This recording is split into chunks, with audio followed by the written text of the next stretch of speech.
Tengok atau tak drama saya. Elma Fatima bidas kritikan buat karya mengarut.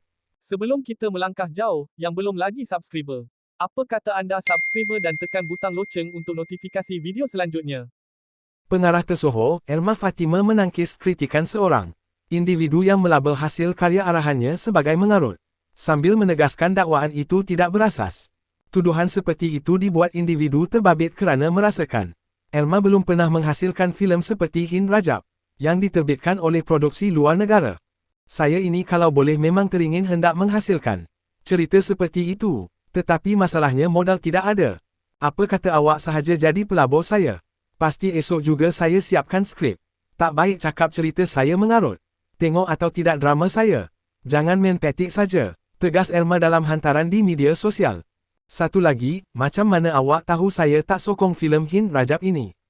Saya siap rancang dengan kawan-kawan nak pergi tengok pada Ahad ini. Saya nak jemput akak sertai sekali. Saya belanja, ada berani, Ahad pukul 8 malam di Mid Valley. Saya tunggu jawapan, jangan tak datang, cabarnya.